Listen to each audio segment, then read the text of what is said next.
and mind. Then from the grace of Goddess Bhavani, you will surely get victory. Chhatrapati Shivaji Maharaj had believed that God success only those that confident and hard work. Shivaji Maharaj trusted on the need to self-motivate. He trusted that God bless the self-motivate. Good evening to all of you. This is Arya Jadhav presenting. Today is evening assembly. Today is 19th February 2024, marking the birth anniversary of great Maratha. Chhatrapati Shivaji Maharaj is considered to be one of the greatest warriors of this time and even today. Chhatrapati Shivaji Maharaj Jayanti is the day when we come together and remember legacy of the Kaurya's leader. Of this is the day unification and brotherhood, something the Maratha warrior was widely known for. Wishing everyone a very happy Shiv Jayanti 2024.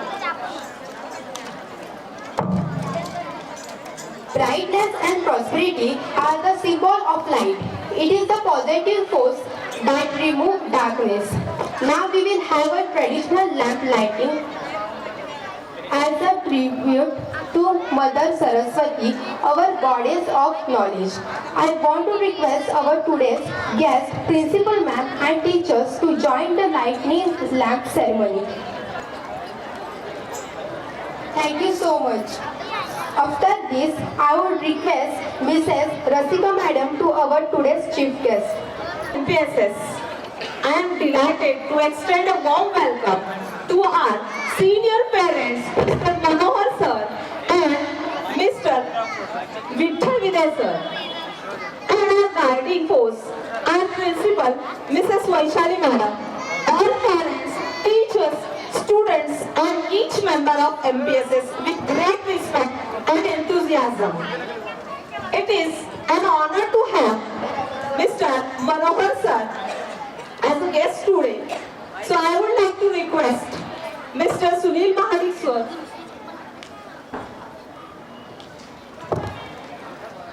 to welcome Mr. Manohar sir here.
जमलेल्या सर्व शिवभक्तांना मी एमपीएससीची विद्यार्थिनी मानाचा मुजरा करून प्रारंभ करते. एका अशा पर्वाची, भूतोला भविष्यातील एका अशा अद्वितीय सोहळ्याची जो प्रत्येक मराठी माणसाच्या मनावर कोरला गेला आहे. एक वीर धुरंधर महापुरुषाच्या संघर्षातून यशाकडे जाणाऱ्या प्रवासाचा, छत्रपती राजांच्या जीवन प्रवासाचा. सर्व कलारसिक प्रेक्षकांना कळकळीची विनंती करते की इयत्ता पहिलीपासून ते इयत्ता 9वी पर्यंतच्या सर्व विद्यार्थ्यांनी या कार्यक्रमासाठी आपले योगदान दिले आहे. मुलांचा व शिक्षकांचा हा उत्तम कलाकृती सादर करण्याचा प्रयत्न आहे. त्यामुळे कार्यक्रमात काम करणाऱ्या सर्व एमपीएससीच्या कलाकारांना आपल्या प्रोत्साहनाची खूप आवश्यकता आहे. वेगवेगळे प्रसंग प्रेक्षक शिवाजी राजांचा प्रवास मांडण्याचा प्रयत्न आम्ही केला आहे. त्यामुळे काही त्रुटी राहिल्या असतील तर क्षमस्व. प्रेक्षकांना फक्त एकच विनंती, उपस्थित सर्व प्रेक्षकांनी प्रारंभापासून ते शेवटपर्यंत सर्व कार्यक्रम एकाच ठिकाणी बसून बघावा. ही विनंती कृपया मध्ये उठू नये. पाहुयात एक अद्वितीय इतिहास छत्रपती राजे शिवाजींचा.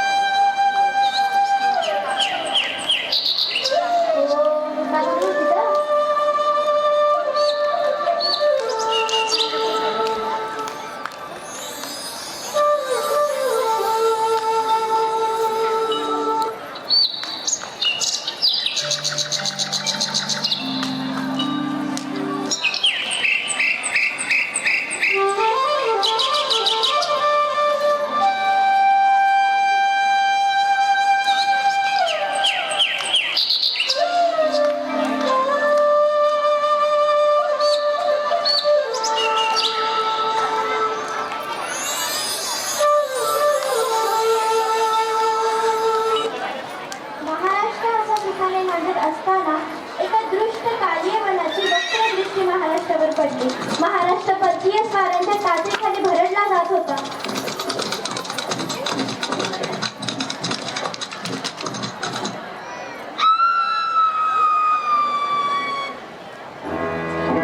पन्नास वर्ष झाली, 100 वर्ष झाली, 200, 250, 300 वर्ष झाली आणि तरीही गडद रात्र अजून कायमच होती. रक्ताचे धबधबे अजून आटले नव्हते. कत्तलीला खंड नव्हता. जाळपोळ, लुटालूट अव्याहत चालू होती. शोक तरी कशा कशाचा करायचा.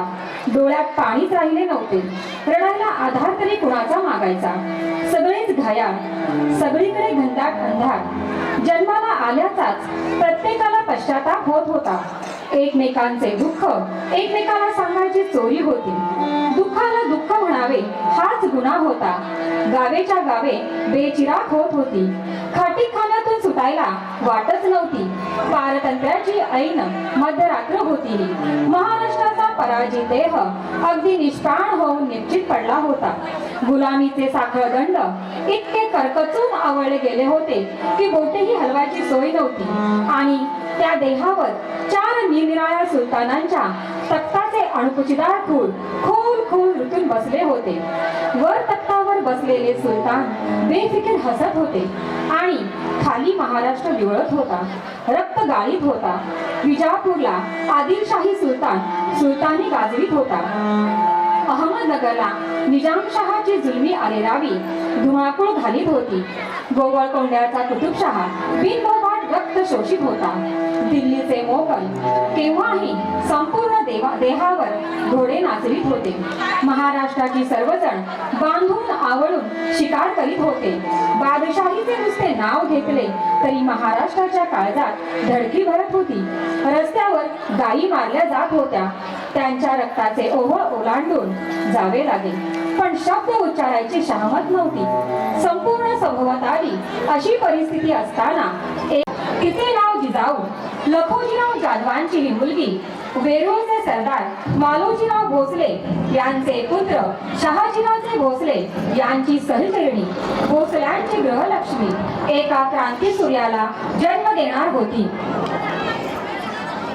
उघड आहे दार उघड.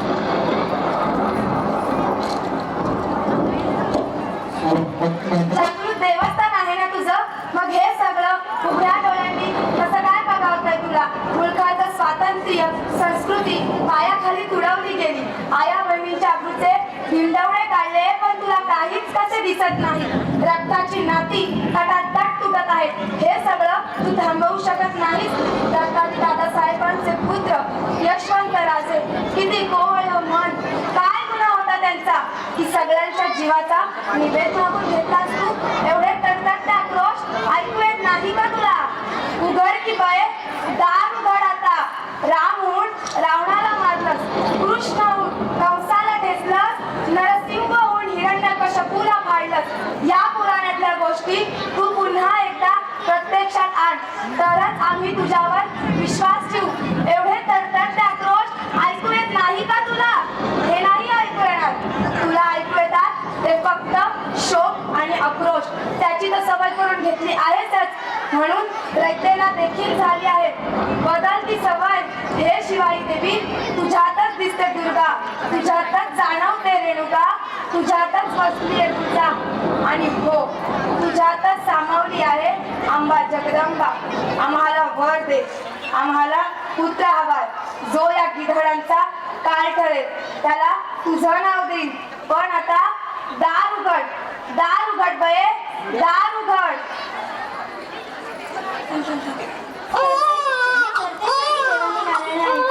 शालिवाह शके 1551 शुक्ल नाय संवत्सर उत्तर.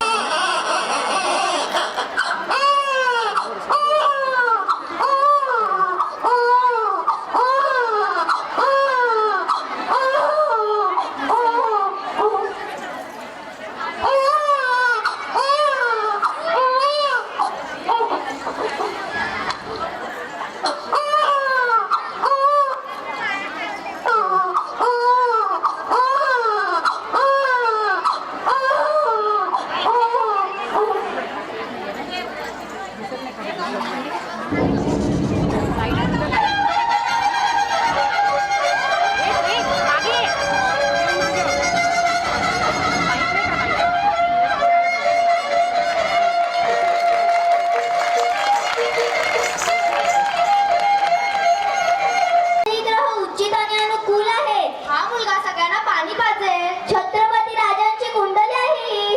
चला या नाचे. गोविंद घ्या, श्रीरंग घ्या, कान्होबा घ्या, मल्हारी घ्या, तेव्हा पाहणार. काय नाव ठेवलं सांगू? सांगा सांगा. शिवाजी.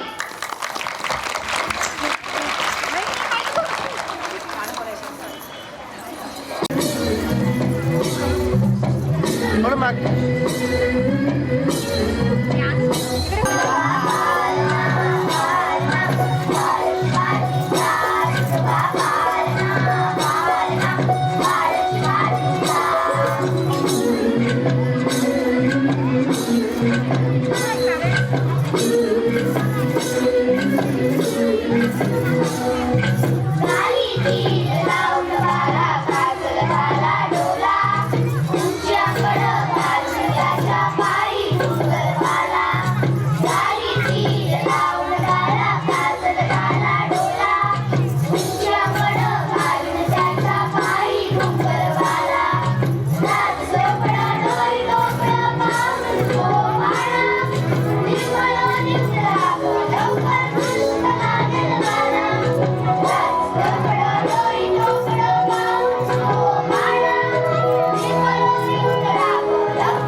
नंद कशाला बोलावले? आपले काही चुकले मागले तर नाही ना?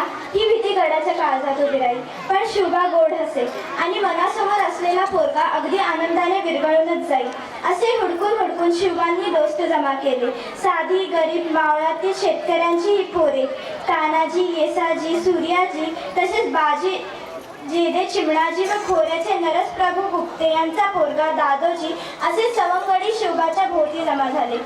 हे सगळे अगदी एका वयाचे नव्हते, थोडे लहान मोठे होते. शिवबावर त्यांची निष्ठा होती. घरदार विसरली. शिवबासाठी स्वतःचे काहीच कापून द्यायला ही पोरे तयार झाली. शिवबांच्या आणि आऊसाहेबांच्या मनातील महाभारत या सवंगड्यांच्या मनावर उमटू लागले. शिवबा, शिवबा, कुठे गेला शिवबा? किती चपळ हा, क्षणभर नजर करेल याच्यावर तर शपथ. आऊसाहेब, आम्ही इथेच आहोत. आम्ही तर तलवार पाहत होतो, पण तलवार आमच्या मुठीतच बसत नाही. मोठी तलवार मुठीत पकडण्याआधी त्यात बळ, ताकद भरावी लागते शिवबा. आऊसाहेब, आम्ही करू की तयारी? भरू की मुठीत बळ? भराल हो, पण तुम्हाला लागली असती तर रक्त आलं असतं शिवबा. लागू दे लागली तर, घाबरत नाही आम्ही रक्ताला. शूर आहोत ना आम्ही. बालवयापासूनच आऊसाहेबांनी शिवबांना रामायण, महाभारत सारख्या गोष्टी सांगायला सुरुवात केली, ज्यामधून धर्म, अधर्म, सत्य, असत्य, न्याय, अन्याय अनेक कर्तबगार माणसांच्या नेतृत्वाखाली महाराज बालवयापासूनच घडू लागले. अर्जुन तूच केशव तू तुझा हो सारथी करुणी बारगणी वावर दे भूमीस आहुती साम दाम दंड भेद सांगते हे चारी वेद साम दाम दंड भेद सांगते हे चारी वेद करुणी बारगणी वावर दे भूमीस आहुती करुणी बारगणी वावर दे भूमीस आहुती तूच अर्जुन तूच केशव तू तुझा हो सारथी तूच अर्जुन तूच केशव तू तुझा हो सारथी करुणी बारगणी वावर दे भूमीस आहुती करुणी बारगणी वावर दे भूमीस आहुती तूच अर्जुन तूच केशव तू तुझा हो सारथी करुणी बारगणी वावर दे भूमीस आहुती. राजवटी आहे, त्यांच्यामध्ये सारखी युद्ध चालू असतात. या युद्धात आपलीच माणसे विनाकारण मारली जातात. कुठल्या मुलकाचे धुळदान होते. इतके सोचून आपल्या पदरी तर काय गुलामगिरी. आपणही किती दिवस सहन करायचे. दुसऱ्यांसाठी आपण किती काळ मिळाली. त्यांच्यापैकी आम्ही एका पायावर तयार आहोत राजे. तुम्ही सांगाल ते आम्ही करू, ते प्राणही देऊ. मावळ्यांच्या या शब्दांनी शिवरायांना स्फुरण चढले. एकाकडे पाहत ते आनंदाने म्हणाले, गड्यांनो, आपला मार्ग ठरला. आपल्या ध्येयासाठी आपण जगायचे. सर्वांनी प्राण अर्पण करायला तयार राहायचे. चला मग या रायरेश्वराला साक्षर ठेवून प्रतिज्ञा करू. स्वराज्य व्हावी श्रींची इच्छा.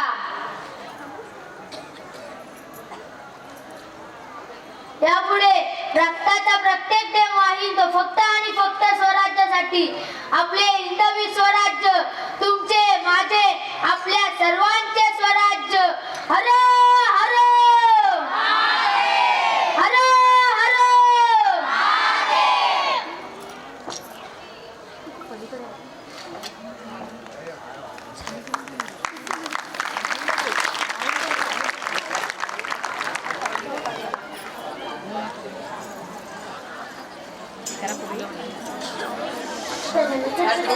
गोष्ट शिवरायांच्या वाढत्या हालचाली ऐकून आदिलशाही दरबार काळजीत पडला.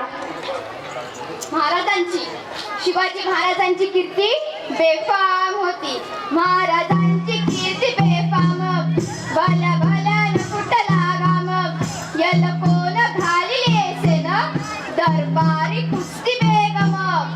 बडी बेगम म्हणजे आली आदिलशहाची आई, बरं का.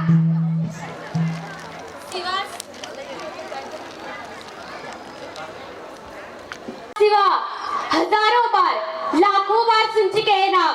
अब हमारे कान पक चुके हैं इस नाम को सुन सुनकर.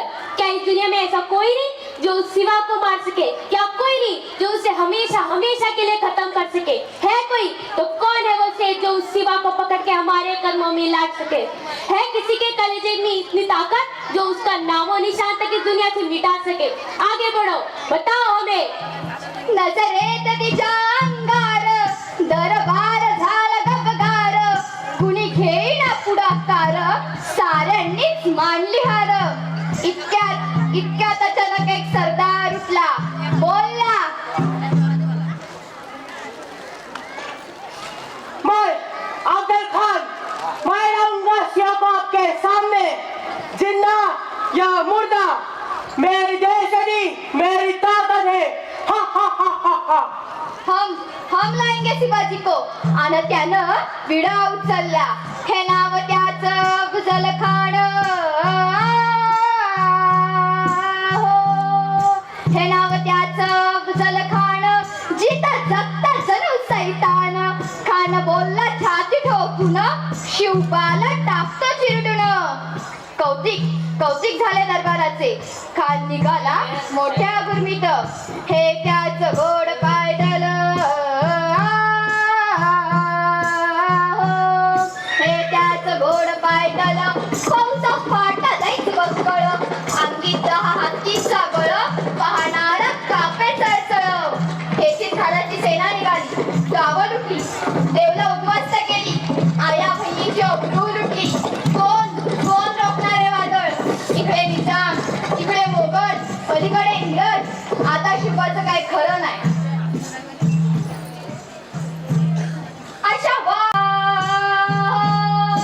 अशा वाघिणीचा तो छावा. गनिमाला कसा ठेचावा. डोक्यात गणिन मी कावा.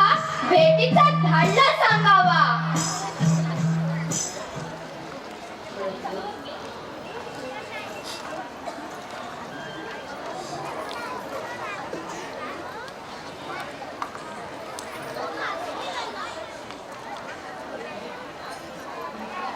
वाह, बहुत खुशी हुई. मेरे सामने उस शख्स की क्या औकात. हमें मिलने बुलाता है. ठीक है, हम तैयार है. प्रतापगडावर आमने सामने भेटीचा सांगावा. खानानं हसत हसत कबूल केला. दिवस ठरला आणि ठरल्याप्रमाणे प्रतापगडच्या पायथ्याशी खान. प्रतापगडच्या पायथ्याशी खान. हे प्रतापगडच्या पायथ्याशी खान. अलवे गुमान नाही त्याला जाणीव शिवाजी राजांच्या करमतीची. संगतीला शिवबाच्या संगती महाला. शिवबाच्या संगती महाला. राजाला पाहून खान हाक मारितो हसरी. खान हाक मारितो हसरी. रोखून नजारा गहिरी. जिरहाजी जार जी जी जी. जिरहाजी जार जी जी जी. शिवा अंदर क्यों नहीं आ रहा. हुजूर, मी विचारून येतो.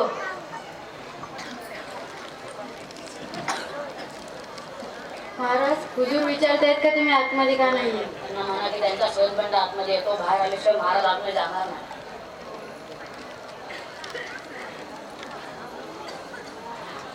हुजूर, तुमच्या शरदबंडांना आमचे राजे घाबरलेत. हा हा हा हा हा. क्या वो मेरे से बंडा से देता है. ठीक है सर बंडा, तुम जाओ बाहर.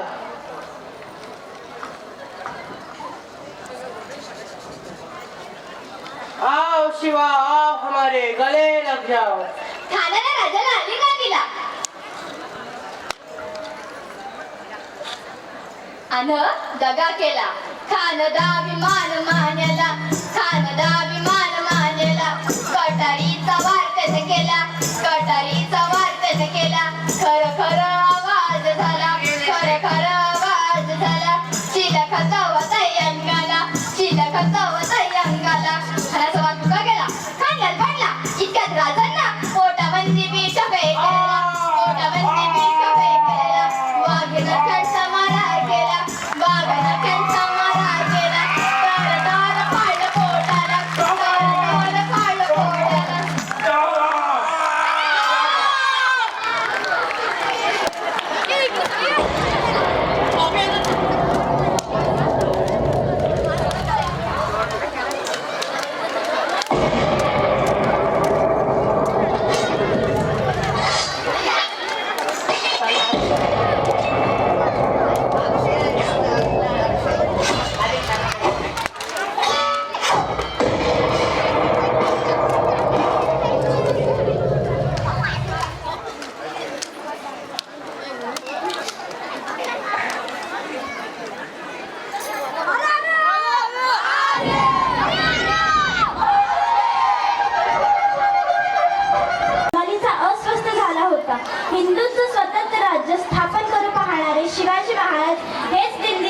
शिवाचे जबरदस्त शत्रू आहेत याबद्दल औरंगजेबाची खात्री झाली होती.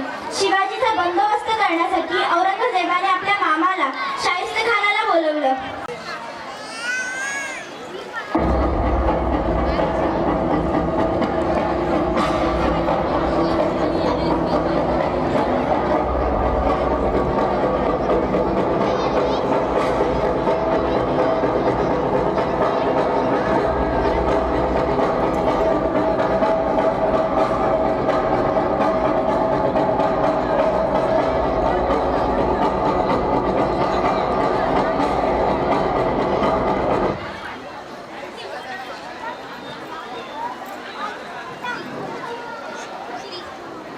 हमारे सिवा ने तो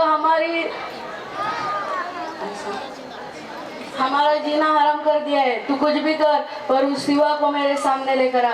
अगर ये तुझसे नहीं हुआ तो कभी भी मुझे मुंह मत दिखाना। बस इतनी सी बात, ठीक है? हमारी पूरी सेना लेके जा और उस सिवा को मेरे सामने लेकर आ। ठीक है। शाहिस्तेखान निघाला. बरोबर औरंगजेबाची फौज घेऊन निघाला. अनेक उंट, हत्ती, तोफा, दारुगोळ्याचे छकडे जे जे तोवर घेणं शक्य होतं तेवढं सर्व साहित्य घेऊन शाहिस्तेखान निघाला. त्याची फौज सागरासारखी अवाढव्य होती. शाहिस्तेखान पुण्यात आला. त्याने शिवरायांच्या लाल महालात मुक्काम ठोकला. त्याच्या फौजेने लाल महालाभोवती तळ दिला. 1 वर्ष गेले, दुसरे वर्ष गेले, पण खान काही लाल महालातून हलेना. उलट तो अधूनमधून आपली फौज भोवतालच्या मुलखात काढली. रयतेची गुरे ओढून आली. शेतीची नासधूस केली. शाहिस्तेखानाची खोड मोडायची असे शिवरायांनी ठरवले. बहिर्जी, आता या शाहिस्तेखानाचा बंदोबस्त करायलाच हवा. तो काही लाल महल सोडायचं नाव घेतच नाही आणि रयतेला खूप त्रास देत आहे. होय महाराज, पण महाराज शाहिस्तेखानाची फौज मोठी आहे. आपला टिकाव लागणं कठीण आहे. बहिर्जी, कठीण आहे पण अशक्य तर नाही. आपले मावले सुद्धा काय कमी नाही. खान आलत नाही ना तर आपण खानाच्या गोट्यात शिरून प्रत्यक्ष खानावर वार घालायचा आणि आम्ही आपल्या सोबत आहोत. जशी आपली आज्ञा महाराज.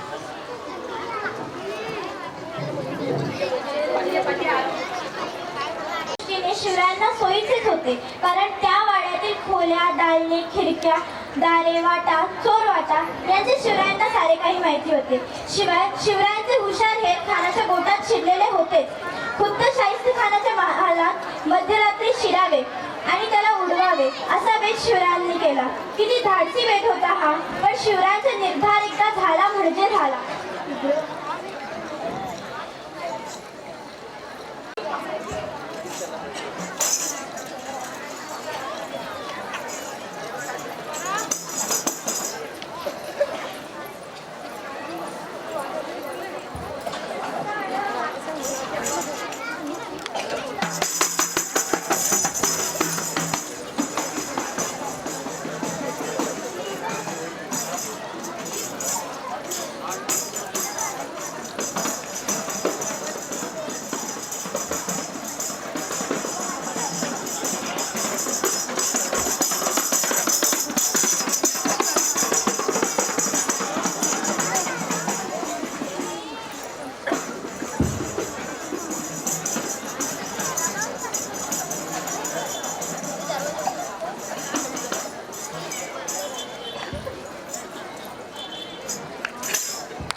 खानाची 3 बोटे कापली गेली.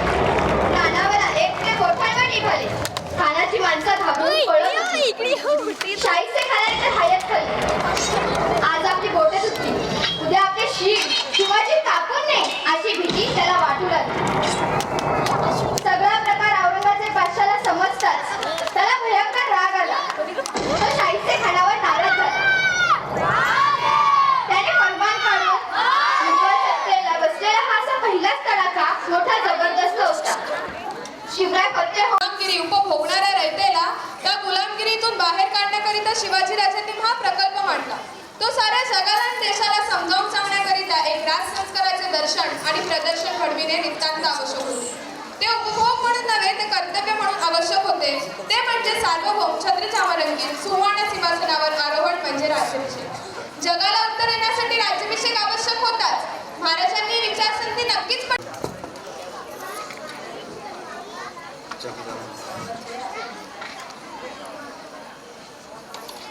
आज्ञा असो आहोसाहेब, आपण बोलावणे धाडलेत. हो शिवबा, या बसा. राजाची जबाबदारी अंगावर घेण्याआधी तुम्ही तुमच्या कर्तव्याची माहिती करून द्या. बहिर्जी नाईक आणि हंबीरराव यांच्या सहमतीने आपण अष्टप्रधान मंडळ तयार करूया.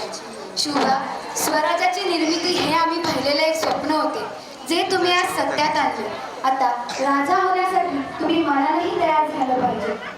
रयतेला एक खंबीर नेतृत्वाची गरज आहे.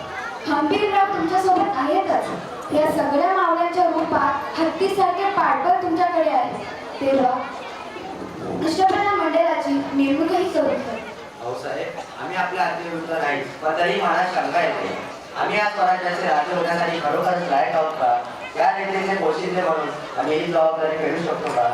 अवश्य शिवबा, का नाही? हंबीरराव तुमच्या सोबत असताना तुम्हाला भीती ती कसली? शूरवीर वीर पराक्रमी हंबीरराव यांना तुमच्या सैन्याची जबाबदारी सोपवा. यांच्यापेक्षा उत्कृष्ट सेनापती तुम्हाला शोधूनही सापडणार नाही. अगदी खरे मास्तर, आपल्या मताशी मी सहमत आहे. आहोसाहेबांना आणखी एक विनंती, ती म्हणजे न्यायदानाचे क्लिष्ट आणि तितकेच महत्वाचे काम ते मी निराजीरावजी यांना बहाल करतो. तसेच स्वराज्यातील धार्मिक बाबींवर लक्ष देण्यासाठी मी मोरेश्वर पंडितराव याची ब्राह्मण म्हणून नेमणूक करतो.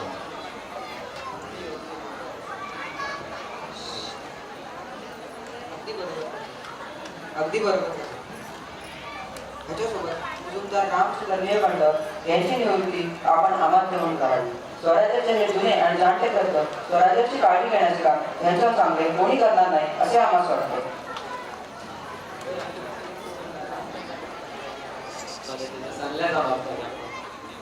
मोरेश्वर पंडित यांच्या वेळी आहे. आपण रुकून दिलेल्या नियमाप्रमाणे चोख कारभारी पार पाडण्याची जबाबदारी अत्यंत काळजीने पार पाडते. होय, याला आमची सहमती आहे. बघा शिवबा, बहिर्जी नाईक आणि हंबीरराव तुमच्या मदतीला असेल तर काहीच अशक्य नाही. स्वराज्याची प्रथम व्यवहारावर लक्ष ठेवण्याची जबाबदारी आपण याच्यावरच घेतली आणि स्वराज्याची नीती ही जबाबदारी आपण पंत सुमंत रामचंद्र त्रिंबक यांच्याकडे देण्यात आली. यावर हे बारकाईने लक्ष देते. मास्तर, आपणास आणखी एक विनंती. राजाचा खासगी चिठी म्हणजेच मंत्री म्हणून दत्ताजी वागले यांच्यापेक्षा श्रेष्ठ असू शकत नाही. छत्रपतीच्या दैनंदिन कामकाजावर, त्यांच्या खानपानावर व इतर सर्व घडामोडीवर दत्ताजी वागले यांचे चोखंदार लक्ष ठेवले यात शंकाच नाही. हंबीर भाईजी आणि आहोसाहेब, आपण ही जी अष्टमंडळातील माणसे तयार केली ते आमच्या जीवाला जीव लागणार आहे. आमच्यासाठी स्वतःचे प्राणपणाला लावणार आहे. त्यामुळे आमचा या सगळ्यांवर पूर्ण विश्वास आहे. बघा शिवबा, ही इतकी माणसं सोबत असताना मला किंतु बाळगायची गरज नाही. आहोसाहेब, आई माऊलीच्या दर्शनासाठी प्रतापगडवर प्रस्थान करण्याची योजना आहे. आपल्या आशीर्वादासाठी येऊ, त्यानंतर आई माऊलीच्या दर्शनासाठी निघू.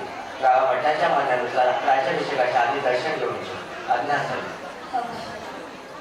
आणि तो दिवस उजाडला ज्येष्ठ शुद्ध त्रयोदशी साल वर्ष 1586 म्हणजे 6 जून 1600. चला चला लवकर आहोसाहेब येत आहेत. चला चला.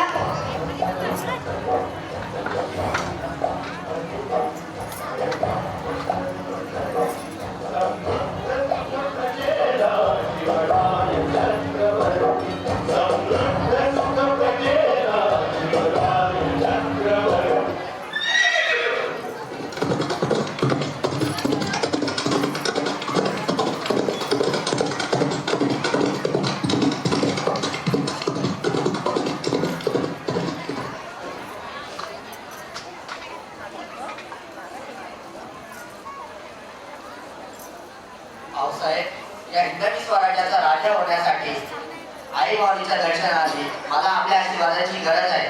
आम्हाला आशीर्वाद द्या. भाऊसाहेब, ही जबाबदारी पार पाडण्यासाठी आम्हाला आशीर्वाद द्या. शिवा, हे हिंदवी स्वराज्य मिळवण्यासाठी या मावळ्याने रक्ताचे पाठ वळले आहे. या प्रत्येक मावळ्यांच्या रक्ताची शपथ आहे तुम्हाला. हे स्वराज्य आबाधित ठेवणे हे तुमचे प्रथम कर्तव्य असते. हे स्वराज्य व्हावे ही श्रींची इच्छा आहे आणि याची जबाबदारी तुमच्या खांद्यावर आहे, हे कधीही विसरू नका. आमचे आशीर्वाद सदैव तुमच्या पाठीशी आहे. भाऊसाहेब, आई माऊलीच्या दर्शनासाठी जातोय. आज्ञा असावी. अवश्य शुभ. सोयराबाई आणि भवानीच्या ओटीत कसलीही कमतरता पडू देऊ नका. सुवर्ण वस्त्रालंकारासह ओटी भरावी. आज्ञा असो महासाहेब. आई भवानी, या हिंदवी स्वराज्याचा राजा होण्यासाठी आणि ती जबाबदारी समर्थपणे पेलण्यासाठी आम्हाला बल दे. आई, बल दे. हर हर हर हर.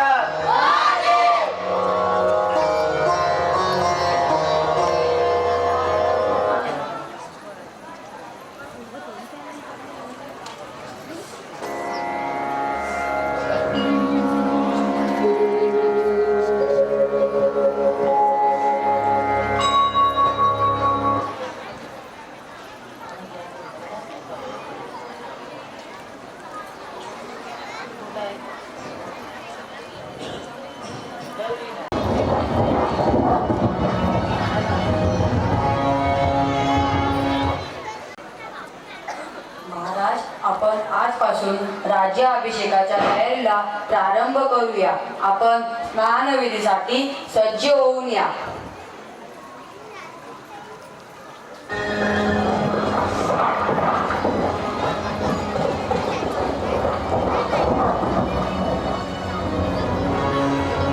महाराज, विराजमान व्हा.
Oh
धर्मराज शुभ शोभले आशिष जिजावर दिले आशिष जिजावर दिले राजमुद्र घेत शिवराय पुढे आले हो जी जी जी जी राजमुद्र घेत शिवराय पुढे आले हो जी जी जी जी जी जी शिवबाला आठवण झाली किती दान सोडून गेली शिवबाला आठवण झाली किती दान सोडून गेली घातले जीव धोक्यात सांडले रक्त राज्यात घातले जीव धोक्यात सांडले रक्त राज्यात हे भाग्य लाभले आम्हाले स्वराज्य हे जी जी जी हे भाग्य लाभले आम्हाले स्वराज्य हे जी जी जी जी स्वराज्य हे जी जी जी स्वराज्य हे जी जी जी जी जी आपली बंदर टाकलेली आहे माझी प्रभू देशपांडे माझी प्रहार मागून तुम्ही दमला आहात जरा दम घ्या गनिमास आम्ही अंगावर घेतो महाराज हे होते आहे का लगभग करायला विशालगड गाठा मी पोहोचेच सर या गनिमाचे एक रेसभर पण पुढे सरकू देणार नाही या खिंडीत हाताळ्यात कळकळ मारतो तुम्ही राहा माझी महाराज एवढा ऐका माझं तुम्ही राहा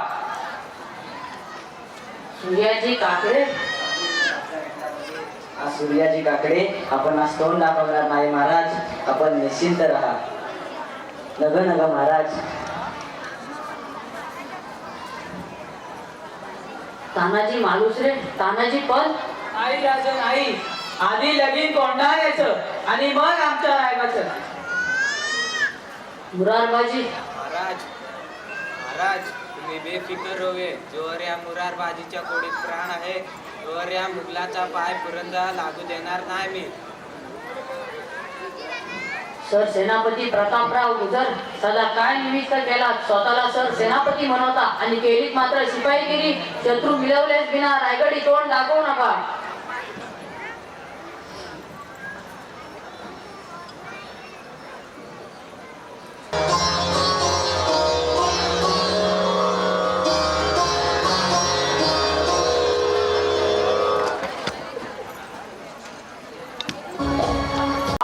तुम्ही आता या स्वराज्याचे भूपती होणार आहात धर्मशास्त्राचे आणि वेदांच्या आज्ञेप्रमाणे तुम्ही आता प्रतिज्ञा घ्या म्हणा मी शिवाजी आज या पृथ्वीचा चक्रवर्ती सम्राट होत आहे पृथ्वीवर संचार करणाऱ्या सर्व अमंगल नरपशूंचा नायनाट करण्यासाठी मी परमात्म्याशी वचनबद्ध होत आहे. मी भूपती, ही भूमी माझी पत्नी आणि रयत माझे लेकरे, म्हणून मी पित्याच्या मायाने हे प्रतिपादन करतो की हे राज्य व्हावे, ही श्रींची इच्छा.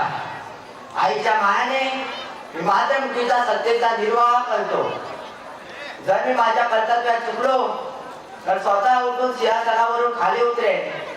जर माझं दुर्लक्ष झालं तर माझं राजपुरोहित माझ्या मस्तकावर धर्मदंडाचा प्रहार करीन आणि सिंहासनावरून उतरून राजत्याग करून निघून जाईल.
छत्रपती शिवाजी